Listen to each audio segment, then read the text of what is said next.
നമുക്ക് സ്പെഷ്യൽ ആയിട്ടൊരു മൂവി അതിനെപ്പറ്റി കൂടുതൽ അനോമിയുടെ കൂടുതൽ വിശേഷങ്ങളുമായിട്ടാണ് ഭാവന ചേച്ചി എത്തിയിട്ടുള്ളത്. ഞങ്ങൾക്കൊന്ന് പറഞ്ഞുതരാം എന്താണ് അനോമി? സോ അനോമി ആണ് ഇപ്പൊ ഞങ്ങളുടെ ലേറ്റസ്റ്റ് ഫിലിം.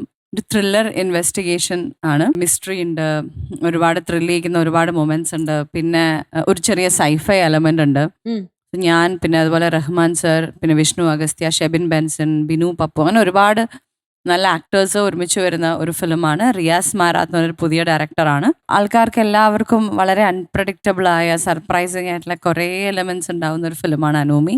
അത് ഇഷ്ടപ്പെടുന്ന ത്രില്ലർ ഇഷ്ടപ്പെടുന്ന ഒരു പ്രേക്ഷകനെ സാറ്റിസ്ഫൈ ചെയ്യാനുള്ള എല്ലാ എലമെന്റ്സും അനോമിയിൽ ഉണ്ടാവും. എങ്ങനെയാണ് ഒരു സിനിമ സെലക്ട് ചെയ്യുന്നത്? എങ്ങനെയാണ് ബേസിക്കലി നമ്മൾ ആ സ്റ്റോറി കേട്ട് ഇഷ്ടം തോന്നിയാൽ പിന്നെ ഒരു ഡീറ്റെയിൽഡ് സ്ക്രിപ്റ്റ് വായിക്കുകയാണ്. ഇവര് റിയാസ് മാരാത്ത് വന്ന് കഥ പറഞ്ഞപ്പോൾ തന്നെ കഥ കുറച്ച് ഇൻട്രസ്റ്റിംഗ് ആയിരുന്നു. അപ്പോൾ അതുകൊണ്ട് ഞാൻ ഡീറ്റെയിൽ ആയിട്ടൊരു സ്ക്രിപ്റ്റ് വേണമെന്ന് പറഞ്ഞു. അങ്ങനെ ആ സ്ക്രിപ്റ്റ് വായിച്ചു. അപ്പോൾ അതിനേക്കാൾ ഇൻട്രസ്റ്റിംഗ് ആയിരുന്നു. അങ്ങനെ റിയാസ് മാരാത്ത് എനിക്ക് തോന്നുന്നു വളരെ ടാലന്റഡ് ആയിട്ടുള്ള, വളരെ സെൻസിബിൾ ആയിട്ടുള്ള, സിനിമയെ പറ്റി നോളജ് ഉള്ള ഒരാളാണ്. അപ്പോൾ അതുകൊണ്ട് തന്നെ നമ്മളെ കൺവിൻസ് ചെയ്യാൻ അദ്ദേഹത്തിന് വളരെ എളുപ്പം പറ്റി. അപ്പോൾ ആ ഒരു കൺവിൻസിങ് അല്ലെങ്കിൽ ഒരു കൺവിക്ഷൻ ഓഡിയൻസിനും കിട്ടുമെന്നാണ് നമ്മൾ പ്രതീക്ഷിക്കുന്നത്. അപ്പൊ ഇത് പ്രൊഡ്യൂസ് ചെയ്തിരിക്കുന്ന ഗുൽഷൻ കുമാർ ടി സീരീസ്, അതുപോലെ പനോരമ, അതുപോലെ കോൺഫിഡന്റ് ഗ്രൂപ്പ് എല്ലാവരും കൂടി ചേർന്നാണ്. ഇൻക്ലൂഡിങ് ഞാൻ അതിലൊരു പ്രൊഡക്ഷന്റെ ഭാഗമാണ്. ഓ അതെ അതെ. സോ അങ്ങനെ ഒരു നല്ല പ്രോജക്റ്റ് ആയിട്ട് നമ്മൾ കൊണ്ടുവരാൻ ശ്രമിക്കുന്നുണ്ട്. ആക്ഷൻ ഒക്കെ ഉണ്ടെന്ന് പറഞ്ഞു കേട്ടു. റഹ്മാനൊക്കെയുടെ കൂടെ ആക്ഷൻ ഒക്കെ ചെയ്യുന്നുണ്ടെന്ന് പറഞ്ഞു. ഞാൻ അങ്ങനെ ഒരു ആക്ഷൻ ചെയ്യുന്നില്ല, പക്ഷെ എനിക്ക് കോൺഫിഡന്റ്ലി പറയാൻ പറ്റുന്ന ഒരു കാര്യം ഒരു സൈക്കോപാത്തിന്റെ ഒരു സൈക്കോപാത്ത് ത്രില്ലിംഗ് അങ്ങനത്തെ ഒരു ഇതാണ്. പക്ഷെ ഞാൻ ഇതുവരെ ചെയ്തു വന്ന ഒരു ക്യാരക്ടർ പോലെയല്ല. അതിൽ കംപ്ലീറ്റ്ലി ഓപ്പോസിറ്റ് ആയിട്ടുള്ള ഒരു ക്യാരക്ടറാണ് ഇതിൽ ഞാൻ പ്ലേ ചെയ്യുന്നത്, സാറാ ഫിലിപ്പ്. അതെ. ഓക്കെ. ഭാവന ആദ്യമായിട്ടാണ് പ്രൊഡക്ഷൻ ടീമിലും ഒരു ഭാഗമാവുന്നത്? അതെ അതെ അതെ ആദ്യമായിട്ടാണ്. എന്നുവെച്ചാൽ ഓഫ്കോഴ്സ് ഇപ്പൊ നവീൻ എന്റെ ഹസ്ബൻഡ് കുറെ പ്രൊഡ്യൂസ് ചെയ്തിട്ടുണ്ട്. അപ്പൊ അതിൽ ചെറിയ ഭാഗമായിട്ടുണ്ട് എന്നല്ലാതെ ഇങ്ങനെ ഒരു ഇൻഡിപെൻഡന്റ് ആയിട്ട് ഞാൻ വരുന്നത് ഫസ്റ്റ് ടൈമാണ്. ഈ ചിത്രത്തിൽ പാട്ടുണ്ടോ? നമ്മുടെ മ്യൂസിക് ഡയറക്ടർ പിന്നെ ഹർഷവർദ്ധൻ ആണ്. ആനിമൽ അർജുൻ റെഡ്ഡിയുടെ ഒക്കെ മ്യൂസിക് ഡയറക്ടറാണ്.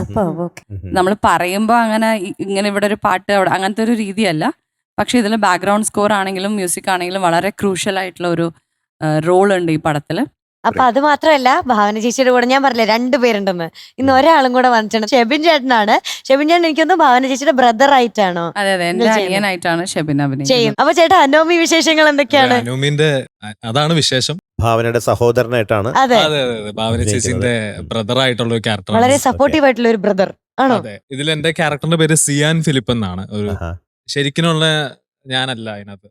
ഭയങ്കര പാവാണ്. ശരിക്കും ഞാൻ പാവമേ അല്ല. ഓ, അങ്ങനെ പാവമായിട്ട് അഭിനയിക്കുകയാണ്. ഭയങ്കര ഒരു നിസ്സഹായ അവസ്ഥയിലുള്ള ഒരു ക്യാരക്ടറാണ്. കുറച്ച് ഇമോഷണൽ ഡെപ്ത് ഒക്കെ ഉള്ള ഒരു ക്യാരക്ടറാണ്. അനോമി എന്ന് പറയുന്നത് ഇത് ആരുടെ പേരല്ല, പിന്നെന്താണ്? എന്റെ അടുത്ത് കഥ എന്ന് പറയുമ്പോൾ എനിക്ക് ഫസ്റ്റ് റിയാക്ഷൻ ഇതായിരുന്നു, എന്നായിരുന്നു. കാരണം അനോമി എന്ന് പറയുന്നത് ഒരു ലാക്ക് ഓഫ് സോഷ്യൽ ഓർഡർ കൊണ്ടുവരുന്ന ഒരു നോംലെസ്നെസ് എന്നുള്ളൊരു അവസ്ഥയാണ്. ശരിക്കും സൊസൈറ്റിയിൽ ഉണ്ടാവുന്ന അവസ്ഥയ്ക്കാണ് അനോമി എന്ന് പറയുന്നത്. സോ അങ്ങനെ ഒരു മാനദണ്ഡങ്ങളില്ലായ്മ എന്നുള്ളൊരു കാര്യം, അല്ലെങ്കിൽ ഏലിയനേറ്റ് ചെയ്യപ്പെടുക എന്നുള്ളൊരു കാര്യം ആണ് ഡയറക്ടറിന്റെ മനസ്സിലുള്ള ഒരു അനോമി.